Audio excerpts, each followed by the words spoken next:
Welcome back to Condo Craze and HOAs, right here on our own YouTube channel. I'm Karen Curtis with attorney Eric Glazer. Good morning. Good morning. And we have his own bobblehead doll here. I cannot believe you found that. You've arrived. If you have a bobblehead... Is that what it is? So the Marlins are going to have Eric Glazer bobblehead day? Exactly. And so every time he's right, we'll just tap his head. All right. But anyway, you had a really busy week with your seminars and everything, but we're welcoming everybody in. If you want to talk to Eric, ask him a question about anything that makes you crazy from 1 minute to the next about condos or HOAs, you can give us a call, 717-452-9378. That turns out to be 717-GLAZER-8. He is board certified in Community Association Law. He runs Glazer and Sachs PA right here in Hollywood, Florida. He also has attorneys in Fort Lauderdale and Orlando. And we're here every week on this YouTube channel. And no matter where you are in the state, you can give us a call. It's toll free for Eric's advice. And you can visit us on our Condo Craze and HOAs channel and ask a question in the chat box as well. Everybody is loving the new YouTube look. I'm telling you, cool. the compliments we get are amazing. And as Karen said, if you're a fan of the show, don't forget to subscribe to two things. Number one, of course, the Condo Craze channel on YouTube, where you can watch the show live. But not only that, we built up an amazing library of prior shows at this point and covering all kinds of topics. So you want to do some research on a certain topic, man, you can just look at that. It's great. Watch the show at your convenience. And all your blogs, too. The blogs you can get on our website. We're building up an amazing resource for people to use, and that you can do that by just simply going to condocrazeandhoas.com. Join our email list. By joining the email list, each week you get emails about the show, announcements about our seminars, which we had this week, and one coming up last week and one coming up this week. Get copies of our blog, our newsletters, updates on the law, and a lot more. Lot going on this week. And don't forget that you can also follow us on Facebook, Apple, Spotify, anywhere you get the platform that you get your podcasts on. We're there. Social media, the way to go, right? They call it the socials. The socials. Well, we're on the socials. We also do a blog every Monday at www.hoa-condoblog.com. Tomorrow's topic, hey, what's your problem? Right? We want input from our fans telling us what's your problem in your condo or your HOA. We want to know what you think are the topics that we should be covering the most. What's the matter, you? What's your problem? What's the matter, you? Remember that song? Gotta know What's respect. the matter? Yeah, What's the matter? All right, Hey. I think the word is out about our mandatory education, because I have to tell you, I was just overwhelmed and overjoyed by the attendance we had at the Condo Craze and HOA seminars this week. On Tuesday, we were in Broward at the Signature Grand, on my honor. We were in a giant ballroom, and people were standing in the back. They had hundreds of chairs set up. Really? People were standing, and they kept having to bring out more and more and more chairs for people to sit in. We had over 200 people at that seminar. Wow. And then on Friday, you didn't think it could get better. It could be topped. We were in Tampa. And Tampa matched Broward every step of the way. I see the video. Oh, my God. Yeah, it was really wild. Oh, my gosh. We really, really felt honored. Well, that's great, but you also educated all those people. Absolutely. So think about they do. Absolutely. How many hours do you give them? 3 hours is generally the course. Bless you. So it's always been obvious that people love this free education, and when it becomes mandatory, it's not going to prevent anyone from running from the board, I don't think. No, that was always a dumb excuse for people want information. Not making education exactly mandatory, especially when the education is free. Yeah. Like you said, right? And everybody should know that the mandatory education bills, they're proceeding in the Florida legislature, moving along nicely. And like I said, I really want that to be my legacy, Karen. You know how much I fought for that. Well, this shows your legacy, and that'll be your legacy as well. Just helping and informing people. We're here for. How many people have you taught so far? 25,000. 25,000. Yeah, you actually created the first course that was approved? Yep, correct. I keep saying 25,000. It's probably more. Oh, it's got to be more than that. I really want to say to the people of Broward and Tampa that showed up, you guys gave me quite an honor this week. Really amazing. It was incredible to be with you guys. I hope you all learned a lot, that you enjoyed the class. And if you did, please call in and let us know today. Okay, yeah. I'd really appreciate that. You're like a star with your bobblehead, and they wanted to take pictures with you. People were taking pictures with me. God. It was really great. Oh, my gosh. A lot of fun. So you're going to be in Palm Beach Tuesday the 13th. That's right. Yeah, on Taylor Swift's favorite number. Right, 13. On Tuesday at 8:30 a.m., We will kick off the L&L Condo and HOA Expo at the Palm Beach County Convention Center, and we expect another huge turnout. The numbers that we're getting in advance of the show to tell us, wow. Really? It's not too late to register. Okay, though. so if you want to register for this Palm Beach event, this Tuesday, the 13th, at 8:30 at the L&L Condo and HOA Expo at the Palm Beach Convention Center. That's right on Okeechobee Boulevard. Just go to the website, condocrazeandhoas.com. Everything's there. Absolutely. We look forward to seeing everybody on Tuesday. All right, back to business. As I informed everybody last week, Representative Vicki Lopez, Senator Jennifer Bailey, and Senator Jason Pizzo have filed companion bills in the Florida House and Senate. And I got to tell you, they do take some aim at community association managers and management companies. And let me preface the new laws with a personal experience I had probably over 30 years ago now. I represented a condominium here in Dade County, and they had its roof blown off after Hurricane Andrew, and they needed a new roof. Sure. So the management company comes to them and says, use this roofing company. And they used that roofing company. And there was no disclosure that the management company owned the roofing company. So when the roof was blown off, when the roof common? failed, yes, for the bigger management companies, yes, they own a lot of different things. So when the roof failed, the new roof failed, we wound up suing the new roofing company. And we found out about the relationship, and I sued for all kinds of different theories. And I'll never forget, after they received the complaint, I get a call from their attorney. And the attorney picks up the phone. I'm like, here it comes, you know. And he's like, Eric, yes. I'm like, let me tell you something. If you thought that you were going to serve this complaint on us and wake us up so that we should be disclosing these conflicts of interest, he was fooling around with me. He goes, you're right. You woke us up. Yeah, now we know what we got to do going forward. Did he not know? I don't know what they knew beforehand, but I knew what they knew. That attorney should know. I knew what they knew after they got served with the complaint. That's for sure. Oh, my gosh. So there's finally going to be a conflict of interest bill for community association managers and management companies, I would assume. Yeah, here's the bill that's out there, and if you want to play along at home, it's House Bill 1021 and Senate Bill 1178. And here's what's being proposed. It's all about making sure that the management company discloses any possible conflict of interest. So here's paragraph 1 of that bill. That seems so smart. You would think, like, makes sense, right? A manager or management firm, including the directors, officers, persons with a financial interest in a community association management firm, and the relatives of such persons would have to disclose any activity that may reasonably be construed to be a conflict of interest. They should do that for the President of the United States, too. Yeah, well, you think? I'll make things What a week it's been. Ooh. Including entering into contracts for goods and services with the association where they hold an interest in the company. Right?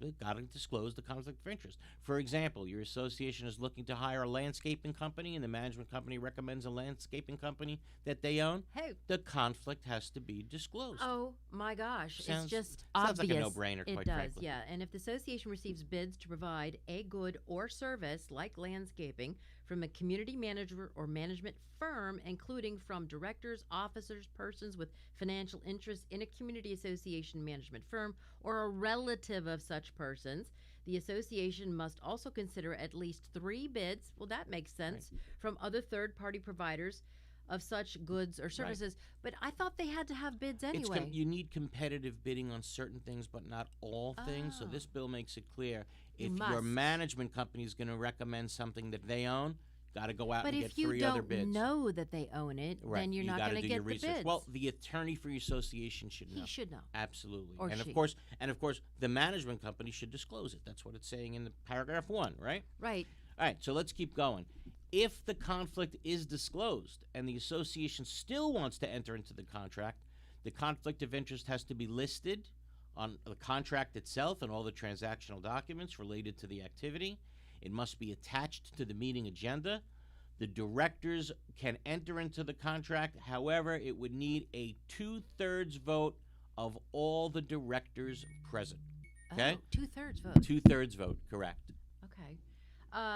So like you said, the community association managers and the management companies are definitely in the crosshairs in the Florida legislature this year. No question about it. They are definitely in the crosshairs. And if the board finds that a community association manager or a management firm, including the directors, officers, persons with a financial interest in the management firm, or the relatives, has violated this section, here's the big part. Ready? Oof. The association may cancel its community association management contract Whoa. with the manager of the community association management firm. And in addition, the manager or management company can be subject to discipline by the DBPR. This bill is no joke. Wow. So this only applies to a condo, not an HOA. Oh, right. So far, no. This applies to management companies, period, for both condos and HOAs. But the DBPR... This will apply to both. In terms of DBPR, has jurisdiction over managers. Oh. Yes, over all managers. Okay, Good question. well, good. But it still applies to both. You know, like Okay. you said, they're in the crosshairs. There's no doubt about it, Karen. And between the mandatory disclosure statute and the massive proposed changes to what can be charged for estoppel letters, they took away the ability to charge a lot of money for the estoppel letters. Managers and management companies, yes, you are definitely on the radar at the Florida legislature this year. No two ways about it. But let's see what our listeners think. Is it about time that the Florida legislature focus in on the conduct of managers or management companies? Isn't that what capitalism is all about, Eric? Right. Well, yeah, but it's got to be fair. In Yeah. other words, they should absolutely have to disclose conflict of interest. Right. I'm all in favor of managers and management companies if they're good. Make all the money in the world that you make. How long has this been going on? Yeah, a long time. A lot of people are going to say these types of bills are long overdue. Now, when you represent a community, do you ask the management company to disclose to you? Yes, correct. You do. You well, it's in there. Actually, the good ones disclose in their contracts. Okay. They actually put in there. So you're there, ahead of it. Yeah. We do. We represent this. We own this company, this company, this company, this company. So isn't the onus on the attorney anyway to make sure? It should absolutely look. Anytime a client, condo client, HOA client, ask me to review a contract with a company, first thing I'm doing is I'm going to Sunbiz, I'm going to myfloridalicense.com. And you're like, aha. And I do the searches, and you got to see if people are licensed and who owns what. But again, let's see what our listeners think about all of this. 717-GLAZER-8, again, 717-GLAZER-8. That's 717-452-9378. Or drop us a question or comment in the chat box on the Condo Craze and HOA's YouTube channel. We'll be back right after. Very large management companies, and there are very small management companies. And I think Affinity sits somewhere in the middle of that, where they are big enough to provide you with all of the back of the house services, the accounting, the infrastructure, the support systems, but small enough to be high touch. We believe at Affinity that we do the 9 to 5 so that you don't have to do that.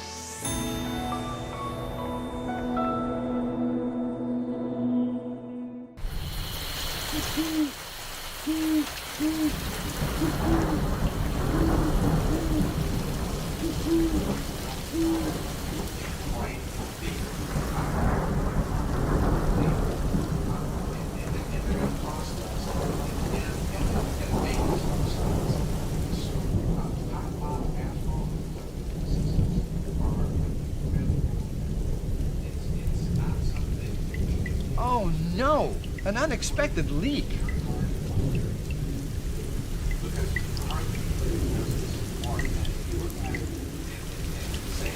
Jay, you know that's no way to solve a roof problem. Call Best Roofing. We solve roof problems.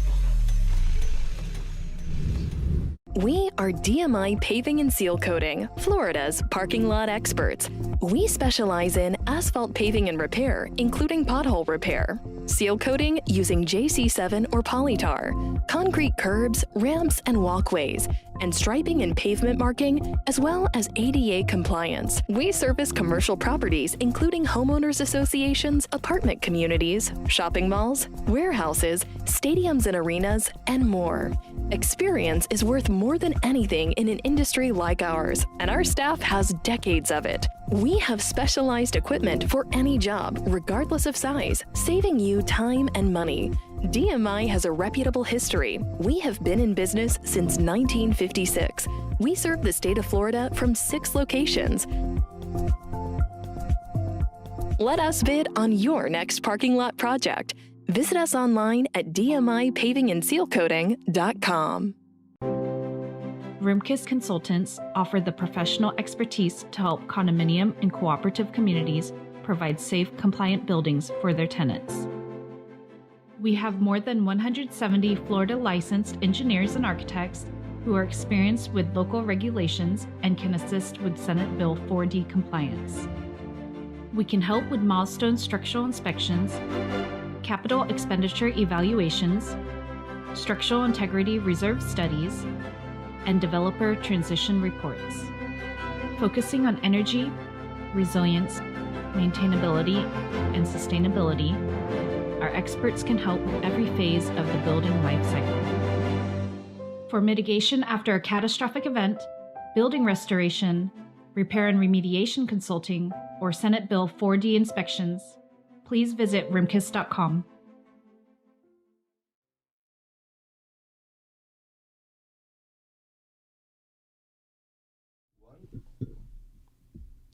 Welcome back to Condo Craze and HOAs on our Condo Craze and HOAs YouTube channel. Karen Curtis, attorney Eric Glazer. He's the one you're going to ask your questions to, and he's board certified in community association law. Let's get it started. Richard writes in, if a parent company of a CAM is in Texas, do they still need to be licensed in Florida, even if the local CAM is licensed? Absolutely.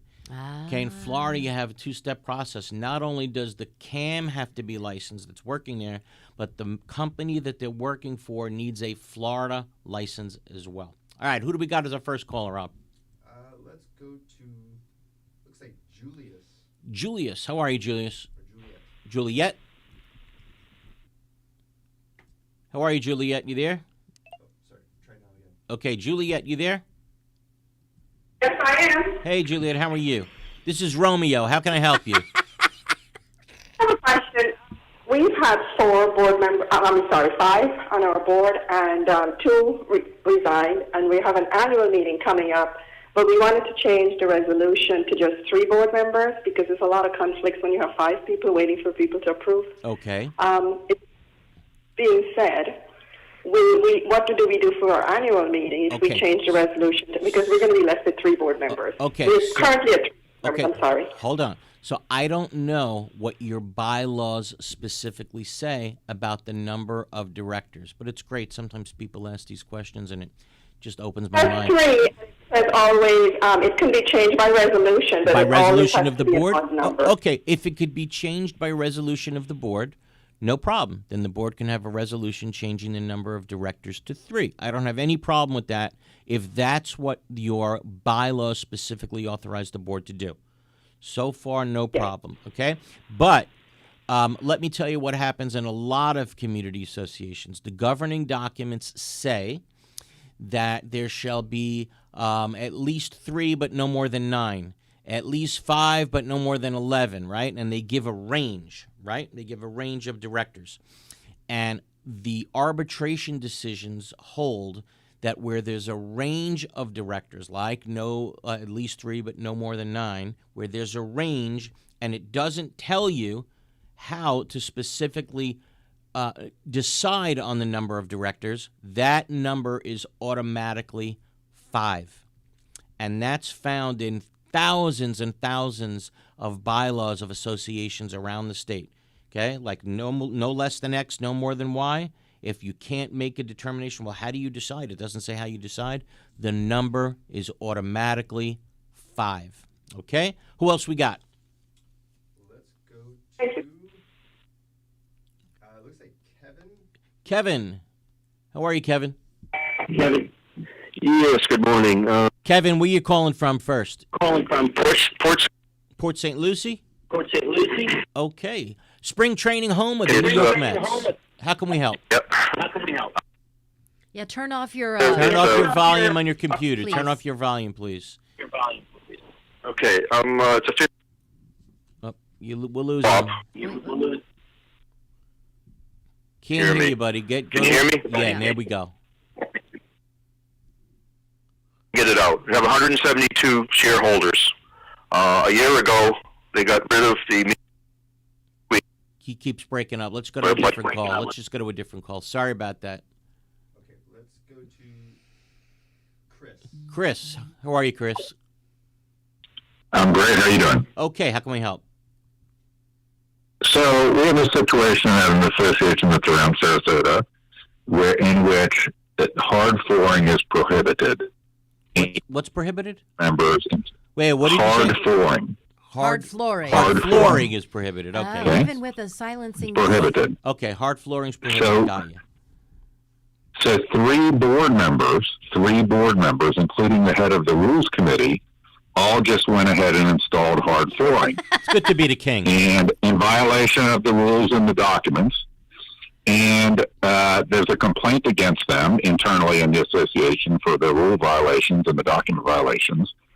But now it looks like they're going to attempt to just change the rules in a board vote, where those three, with two others, will be able to vote and change the rules and moot their own violations. Right. Are they on the So I'd be ground floor? I'd be interested in your views on whether they can legally or ethically participate in such a vote while actively in violation of the rules with a complaint against them, and how you would kind of look at this in terms of their fiduciary responsibility when, as board members, they, because it's not like they parked in the visitor parking too long. This is a pretty big one in that they altered the units in a way that's against the documents and the rules. This is, honest to God, a law school question, because you're great. You hit all the potential topics that this could cover. Yes, a board has the right to make rules and regulations. Okay. By the way, you need to figure out if the board has the right to make rules and regulations here regarding the interior of units. Generally, under the statute, boards of directors have the right to make rules and regulations regarding the common elements only.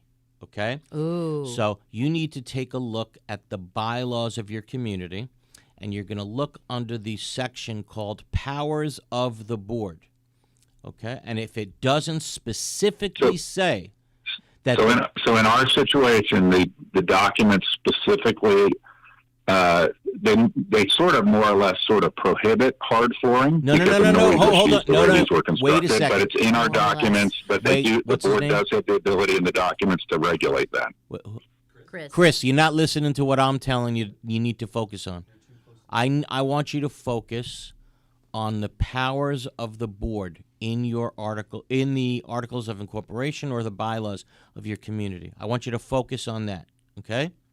And I want you to look in there and see if the board has the authority under the governing documents to make rules and regulations regarding the interior of units, or do they only have the right to make rules and regulations regarding the common elements? This is a condo? Okay, this is a condo. Okay. Right. So they might not even be allowed to make any rules whatsoever. And this type of change that we're talking about needs to be done in the Declaration of Condominium, and then I'd want to know what the Declaration of Condominium says.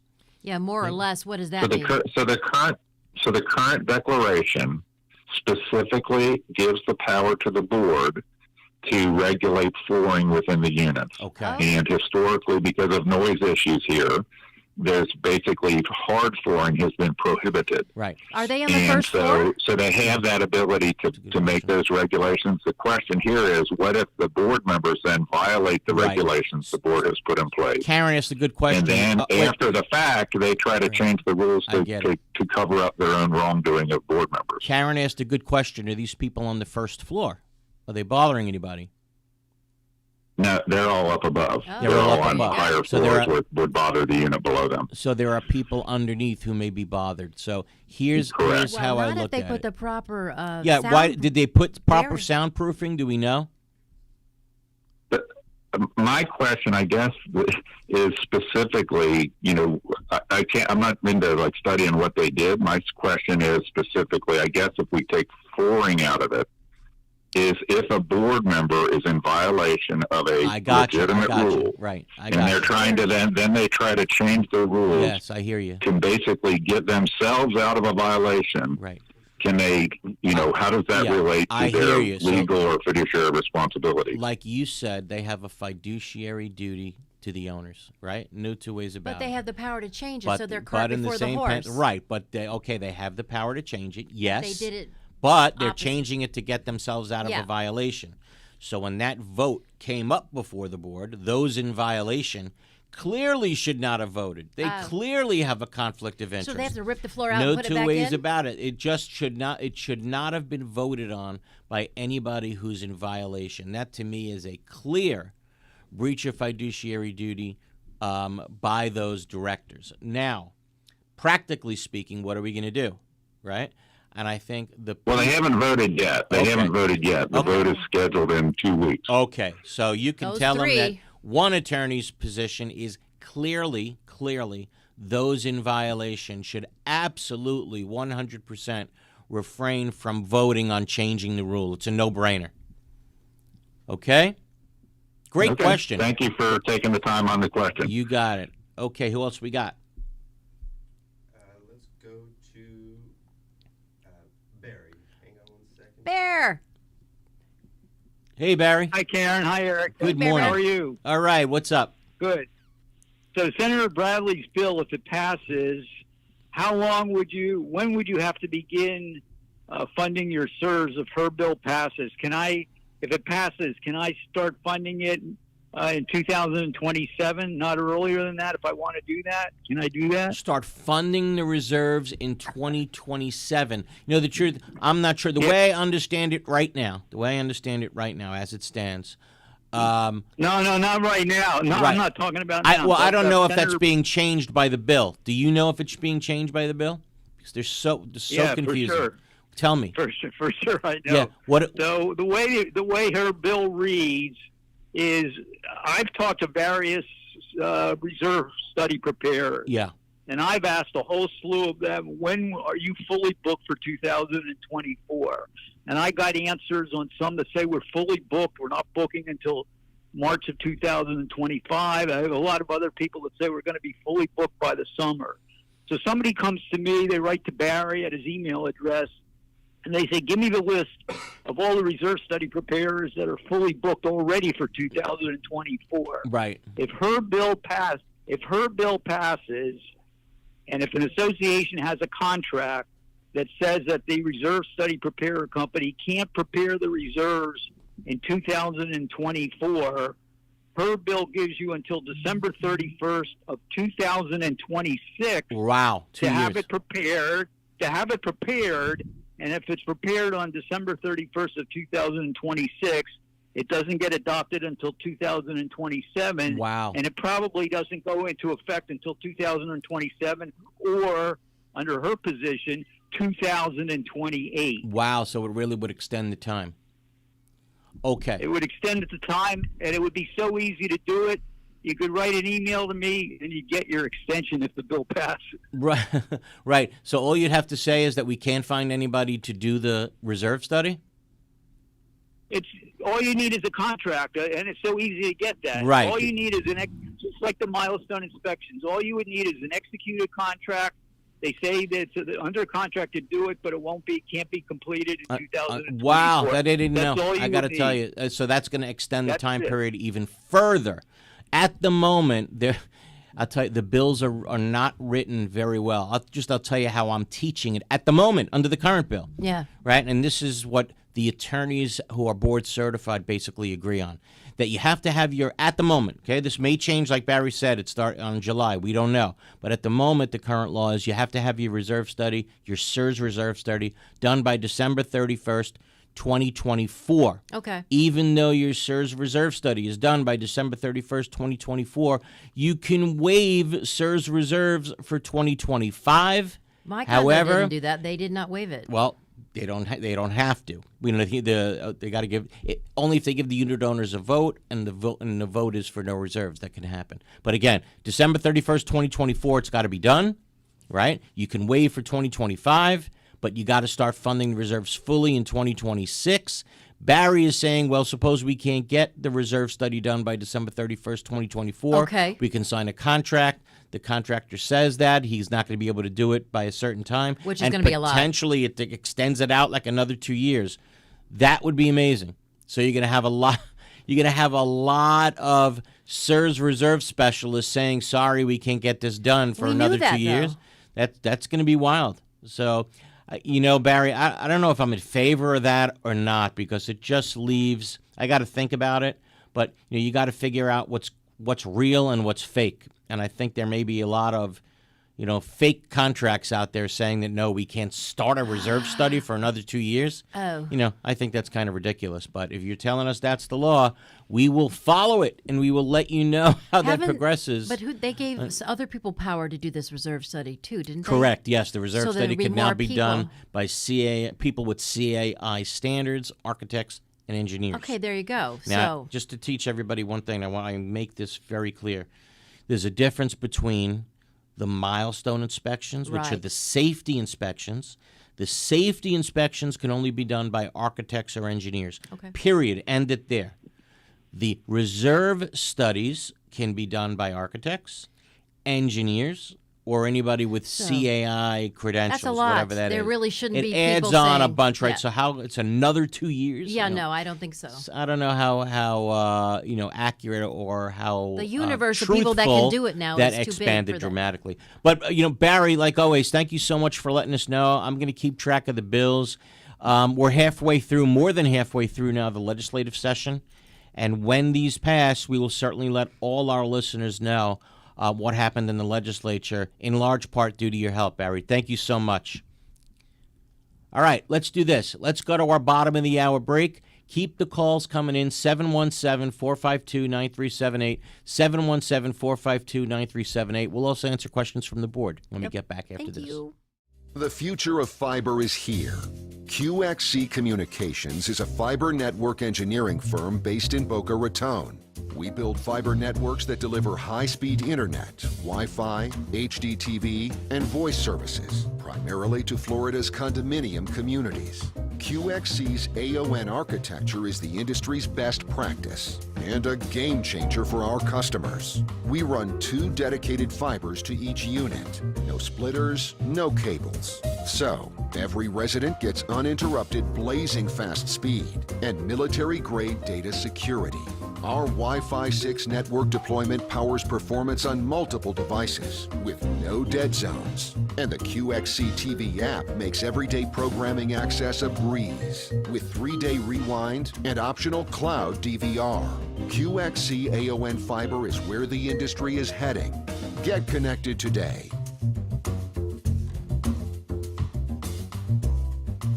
Is your condominium or HOA in need of accounting services? Look no further. Gerstle, Rosen & Goldenberg is one of South Florida's largest accounting and auditing firms, as recognized by the South Florida Business Journal, and is one of the few accounting firms uniquely specialized to provide accounting services to their growing condominium and homeowner association clientele throughout Florida. With primary offices in Aventura and Boca Raton, satellite offices in Naples and Orlando, and a professional staff of 65, Gerstle, Rosen & Goldenberg is prepared to meet the needs of any condominium or HOA in the state. The professionals at Gerstle, Rosen & Goldenberg also have experience working with timeshares, cooperatives, hotel condominiums, mixed-use buildings, and ancillary operations like restaurants, spas, and country clubs. Put their 25 years experience in your corner. Gerstle, Rosen & Goldenberg, 305-937-0116. That's 305-937-0116 or grgcpa.com. Someday, you will need insurance. And for that day, you'll be glad you wrote down Insurco Insurance and Financial Services. Why? Because Insurco virtually insures everything. They're a full-line insurance agency that'll put together the best possible coverage and premium for almost anything. Need homeowners or condo insurance? Call Insurco. Need auto or motorcycle insurance? Call Insurco. How about golf cart insurance or trailer and RV insurance? Just call Insurco for a free quote. They're open every day. From renters insurance, officers and directors insurance, insurance and personal liability umbrellas to all types of business insurance, boat insurance, cancer policies, life, health, and annuities. All you need is Insurco. Get a free quote. They service Dade, Broward, and Palm Beach. Speak English and Spanish. Insurco Insurance and Financial Services. It's the only name you need. Office at 14401 West Sunrise Boulevard in Sunrise, inside Edmore Chevrolet. Call 954-846-1206. 954-846-1206. That's 954-846-1206. All over the world, people have plumbing problems. These problems can be expensive and destructive to fix. Have you ever wondered if there was a way to take care of your plumbing problems without destruction and an outrageous price tag? Welcome to Pipelining Technologies, Inc., where we specialize in fixing your problems without demolition and minimum cutting by means of pipelining. Pipelining is the ability to take a pipe damaged by root intrusion or long-term deterioration and make it new. By means of inserting an epoxy-saturated liner into the pipe and allowing it to harden or cure, leaving behind a brand new pipe. That sounds great. How can I get pipelining in my home, commercial building, or condominium? Simply fill out our online contact form and a pipelining representative will get in touch with you in a timely fashion, or call us directly at 561-853-5463.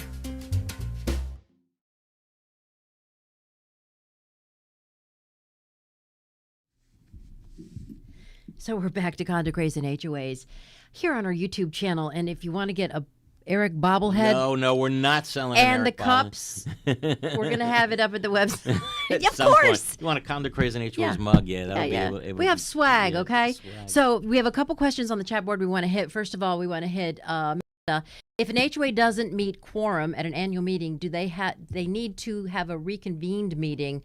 Per the HOA attorney, he says, no, this president has been on the board for 3 years. There is absolutely nothing in the HOA statute itself that would require the annual meeting to be reset. Okay. So unless there's something in your bylaws, the answer is the attorney's right. There's nothing that requires it. And I think she's also asking, so this HOA attorney says that the president has been on the board for 3 years. Can they remove that president? Vote him out. Can they remove a president? Yeah.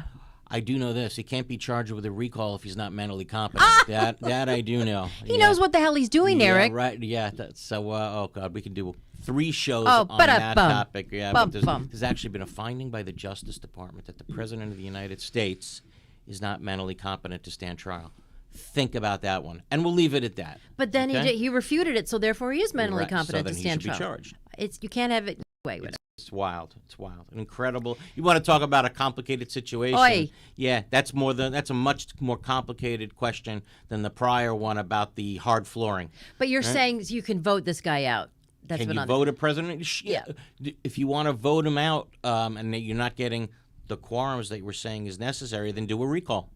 Do a recall. Try to get the recall. 50% plus 1. That's how you have to do it. Okay. And is it possible to change a condo association to a homeowners association and let everyone fend for themselves with property insurance? Is it possible That's interesting. to change from a condo to a homeowners association? Look, anything is possible. The amount of work that would have to go into it. These must be freestanding condos. You can have a building. I actually designed something like that where it looks like a condo. And it's an HOA. But it's an HOA. Huh. So is it possible? Yes, but you would probably need 100% of the owners to agree to do that, number one. You would need 100% of the mortgagees. In other words, anybody that has a mortgage on any unit, they would have to agree. And you're going to need a lot of money in attorney's fees to do it. But is it possible? Yes, it's possible. But if they have a mortgage, they have to have property insurance. That's correct. Yeah. So the property insurance is not going to be removed. What they're saying is the property insurance per unit has gotten per the condominium has gotten so extreme.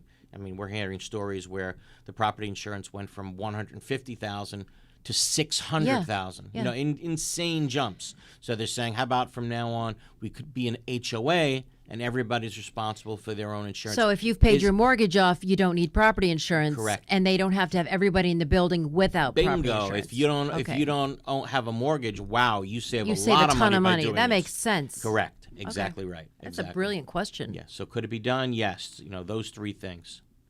Love it. Yes. That's it, actually. We're done? Okay. Who we got on phone?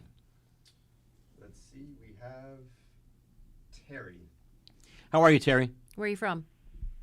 Hi, Eric. I'm in Davie, and I have a question about the mandatory structural reserve study results. Okay.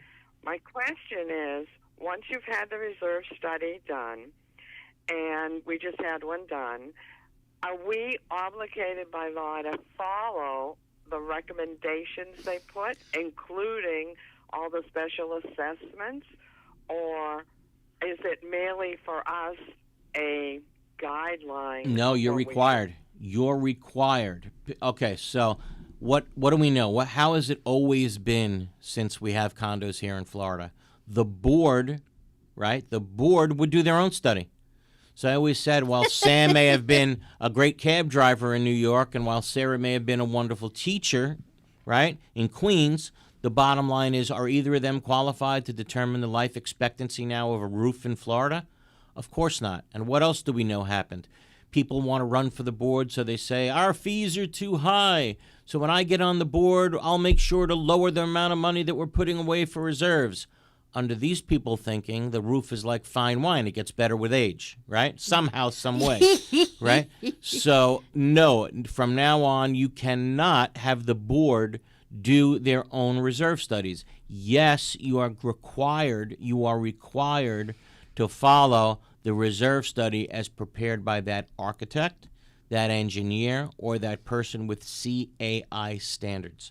Absolutely. That's why there's a change in the law, so that the people who have a financial interest in the outcome of the reserve study do not do the reserve study itself. Okay? I hope that answers your question. I have a couple of questions for that. You just mentioned earlier that if you have the reserve study done now, which we had done, and they finished it in 2024, can we postpone funding that or waive that until 2025? At the moment, the answer is you can waive for 2025. Okay? You can waive the full funding of the reserve accounts for 2025. That's how I interpret the law right now. And that's how the members of our board certified in Florida in this area interpret the law. That's position we're taking. Okay? So you can waive for 2025, must start full funding by January 1st, 2026. When that 2026 budget goes into effect, that budget has to have full funding for the items in your structural integrity reserve study. Okay? So that would include all of the huge assessments that they're recommending we do. That's correct. Let me tell you something, Gives you time to move out. Foreclosures, unfortunately, are already starting to peak. Yeah. Let me tell you, it's starting to go way up. And this is without all the fees that are coming. But wouldn't you advise that they go ahead and fund them? I would. That's great. That's great. Maybe I should have said that. Yes. There's a law, and there's what you should do. Start now. Right? Yeah. Start now. Let me tell you what, you'll save money a little bit. The amount you pay will be less. For example, if your roof has a 20-year life expectancy right now, and you say, no, we're going to start funding it in 2 years. Well, now you got to pay the full amount in 18 years right, rather than 20 years. So the amount you're going to have to pay is going to be more expensive. So start funding it earlier. Yes, legally, you can kick the can. But if you kick your can down the road, you're only going to wind up paying more each month. Okay? Let's do this. Let's take our final break of the hour. 717-452-9378. 717-452-9378. Or drop us a question in the chat box on YouTube. We'll be back right after this. Home or condo looking old, worn out, and in need of a fresh look? Then you need PD Painting to paint your property and make it look like new again. PD Painting will first properly prepare your home and condo and then use only the highest quality paint products. After many years in the painting industry, PD Painting has achieved a reputation for always delivering a reliable and professional finish. PD Painting is fully licensed and insured and offers a 7 to 10 year warranty. Their technicians are expert craftsmen. Let PD Painting handle all the details and then sit back and watch them restore your property and bring back that brand new look and feel. Need a service call? PD Painting will be there on the spot. Need financing? PD Painting can offer that too. Call PD Painting at 888-416-3204. Again, that's 888-416-3204. Go to the website, pdpaintinginc.com. Need painting done in your home and community? Contact the experts at PD Painting. This message is for anyone who has taken on the important responsibility of becoming an officer or director in a homeowner or condominium association. It is also for the management companies who work closely with these caring people to make sure things are done the right way. Hello, I'm Gil Pomar, South Florida Regional President for Center State Bank, now the second largest bank based in Florida. Our bank, Center State Bank, has an amazing team of professionals who are exclusively dedicated to the homeowner and condo association market. Your job is not easy. There are repairs and new projects that need financing. There are legal and social issues that need to be understood. There are also technology and servicing issues that your residents want to be improved. Why not choose a bank that knows this business backward and forward? Why not have a local banker who will meet with you face to face whenever it is convenient for you or your board? Center State Bank has over 2,000 associations as customers for a reason. Please give us a chance to earn your business. Call Terry Russo at 954-633-1666 to make it happen. Center State Bank is an equal housing lender and a member of the FDIC. Need an insurance evaluation, audit, or quotation for your condo association or homeowners association? If so, then you need to speak with our insurance experts at Mack Waltz. We insure over 800 associations, and we are the clear leader in this marketplace. Mack Waltz has been in business since 1989. We write insurance on billions of dollars of property values. We are an independent insurance agency representing insurance companies which specialize in condo and HOA insurance.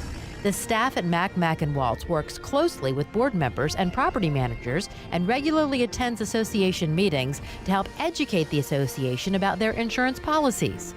To learn more about how Mack Waltz can save you money and improve your insurance program, call now 954-640-6225 and ask for Greg Waltz. 954-640-6225. Mack Waltz Insurance Group. Let us protect your association.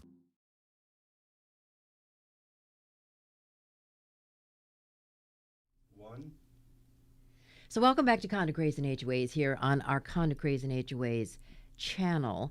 And I just want you to take a look here at the Eric Glazer bobblehead that we put out here, and it says Condo Craze and HOAs on it. And we're getting comments on here that people want to get a bobblehead. Is Robert zooming in on it? You zooming? Yeah. Robert, you better have an attorney better than me. I'm telling you right now.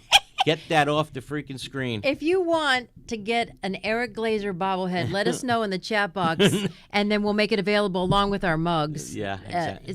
Because it's adorable, and he's got the microphone. Thank you very and much. His But tux. I have my pride. They're not getting a damn bobblehead, Eric Glazer. Yeah, you've arrived if you have a bobblehead. I don't have a bobblehead. Next, let's go back to the phones, please. Who do we got, Rob? Let's go to Kevin. He's calling back. Hey, Kevin. Oh, Kevin, we couldn't hear you before. We'll give it another shot. Kevin, you there? Yes, I'm here. Kevin from Port St. Lucie. Okay, how are you, Kevin? I got a new phone. There you go. Can you Do hear me a favor. better? Shut the volume off on your computer. We hear the radio show. We hear the YouTube show in the background.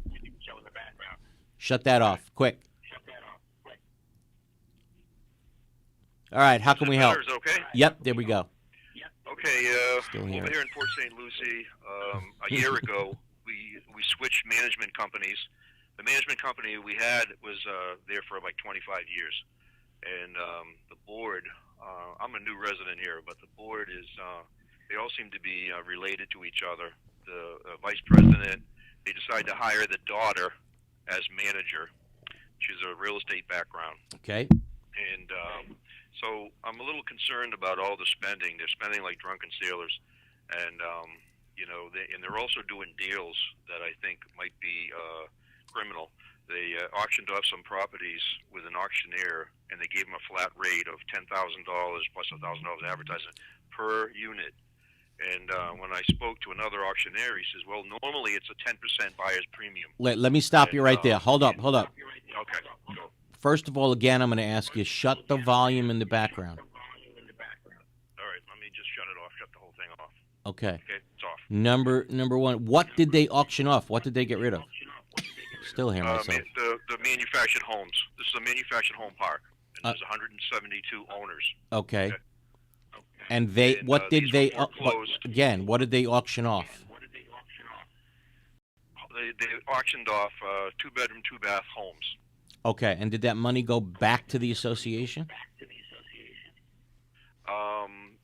No, it went to the auctioneer, and then he ended up anything. So you got a flat rate of $10,000 per unit, and the homes basically it's a desirable park. The homes sell they range from 150,000. Okay, hold on. So let me 175,000. stop you. So they auctioned it off. The auctioneer took $10,000. What happened with the rest of the money? Well, one home sold for $10,000, so there was zero profit back to the residents, to the shareholders, to pay off the bills that were they foreclosed or they weren't paying their bills. Okay. And the other home, this was a desirable home. It was a lake unit, and I wanted to bid up to $20,000. It sold for $25,000. Okay. There was a difference. There was a difference of profit back to the shareholder. Of 15. So it went for 20. So yeah. Did the association get paid the amount of money it was owed for unpaid fees? He's gone. He's gone again. Okay, so that's it. What I will do is answer that question about hiring the daughter of people on the board as the managing company, and are they allowed to do that by law? Yes. Oh. And as we know, what's needed? Disclosure. There you go. Okay, under the current law at the moment, disclosure is required, number one. Number two, is she a licensed community association manager? The way it was explained is she has a background in real estate, whatever that means. Background in real estate is not enough to perform the duties that a CAM normally performs. You need to be licensed as a CAM in the state of Florida. How about we go to the next call, Rob, real quick? Let's go to George. George, how are you, George? Hello. Hello. Hey, George, how are you? Yes. Very good. Thank you very much. How can we help? My question is the material change. Our condo board added internet service to every unit in our condo and added the cost of the condo fee without the approval of two-thirds of the owners. Only about a third of the owners are permanent residents, two-thirds are seasonal, which put the internet on seasonal homes. So this is costing us more money, and we didn't get a vote. Okay, so let me answer that question. Under the law, condo and HOA, adding internet services, right, adding that kind of a contract is not considered a material alteration. And I understand your thought process in that, but it's not considered a material alteration. The board of directors for both condos and HOAs, yes, they have the authority to sign a contract for internet services without a vote of the community. However, that being said, after they sign that contract, the unit owners can get together and at the next membership meeting, notice I didn't say board meeting, at the next membership meeting, the unit owners can vote by a majority of a quorum to have that contract canceled. Okay, so that happened with a bunch of owners I represented at one time. Okay, the board signed a contract, right, for the services of internet. A lot of people in the community were happy about it because they get a bulk rate. It's really cheap if the condo or HOA does it. Makes sense. But some people don't want it, period. So at the next membership meeting, I'm gonna hone in on that, and you'll see why. At the next membership meeting, the unit owners got together and tried to cancel the contract, and you know what I remember? The vote came out to 119 to 119. The vote did not pass. We spent hours counting all the votes. Okay, so why do I keep saying Did they wheel somebody in a hospital gown to vote? No, they did not. Why do I keep saying membership meeting? Because I represented another large community association in Dade County where they signed a bulk contract with a cable company that everybody knows, right? And at the next board meeting, okay, at the next, they had the board of directors meetings subsequent to that, okay? They signed the contract, then there's a few board of directors meetings. Then they had a membership meeting. Okay. And at the membership meeting, they canceled the contract. They got enough votes. So I say, no, we canceled the votes. We canceled the contract. We canceled the properly. The cable company comes back and says, oh, no, look, you had meetings. And at those meetings, that first meeting, there was no vote. And I'm like, look closer. Right. Those were all board of directors meetings. Okay. At the first membership meeting, we did it right. Thank you for calling Call-In Studios host There you and go. call screener line. I just want to Please add. enter your Yeah, show or meeting somehow- number and press pound. So Yeah, somehow we got a problem. Maybe we By would the have way, lost that call. That's an important distinction that we just made. very, very important. Yeah. By the way, Yeah. people want the bobblehead and they want you to autograph it at your seminars. Oh, my God, that's hysterical. And then Jay Kenny says, why are hotels or apartments over 3 stories not included in the safety inspection? Isn't that amazing? What a great question. That is a great question. Thank you for calling Call-In Yeah, Studios we got it. We're host hearing and call screener line. We're hearing the Please call. There we go. Okay, so that is a great question coming from Jay Kenny. from the board. Why is hotels and other buildings Yeah. not 3 stories more? Now think of how They this don't is. fall down? It's hysterical. It's hysterical. You can have a 3-story condo. Yeah. Think about this. You can have a 3-story condo sitting next to a 10-story hotel. Yeah. Okay, in Palm Beach County or any other county other than Dade and Broward. It's going to get cheaper to Well, go. actually, no, any county. It'll be cheaper to go get a room in the hotel. right? But the 3-story condo has to go through these milestone inspections or the recertifications. The 10-story hotel or office building does not. Pretty wild, right? Yes, what? I don't. Look, maybe at some point, hotels and office buildings will be on the radar. I mean, you got to ask yourselves, what are they waiting for? Look what it took to get some safety inspections for condos. It took why the isn't collapse it of all, a building. All buildings, Right, 3 right, stories of or course. taller, should be inspected. You would think. Especially on the Yes. ocean. It took a collapse of a building, 98 victims, Yeah, for them what- to make this change What for a great condos. point, because it doesn't mean because it's a condo that's why it fell. Of It's course. a building. Exactly. So what are we going to do? Wait for 98 people to die in a collapse of a Oh, hotel man. or office building to make the change there? I am 100% in favor of making that change. We got any calls, Rob? Go to the chat. We have to go Okay, to no the problem. chat. No problem. Yes. Can you have a bottle? Oh, this is hysterical. Can you have a bobblehead made of yourself? I did one for my brother. Apparently, you can. I was surprised with this. Thanks. 20 units out of 220. Do not want to sell to a developer. Can the developer take over the building? See, those questions are going to be Yeah, the hottest topics going forward. Developers are licking their chops. Absolutely. And it's all going to depend on what your governing documents say. I mean, it's if- a if- jigsaw puzzle right now. If you're getting these reserves and you can't afford the reserves, you're foreclosed on, or you have to move out. Yep. And then people can't afford to move in, Yep. then a developer can buy it and knock it down and Correct. build a brand new Correct. building that's not going to be affected by this for 30 for 30 years. Bingo. So if you're in the condo, are you forced to sell to the developer, or can you be the one that holds out the longest? I will tell you over the years that there are people who think, well, if I hold out the longest, I'll get the most money. You'll probably get the least money. That's what I can tell you. really? You'll probably get the least. Yeah. Do not be the one that holds out to the end. Really good Now, advice right there. The answer to the question as whether or not it can be bought by a developer and basically demolished depends upon what your governing documents say. I'll just put some people at ease and say, if your governing documents say that you need 100%, right? 100% of the people to in order to terminate the condominium, you're good.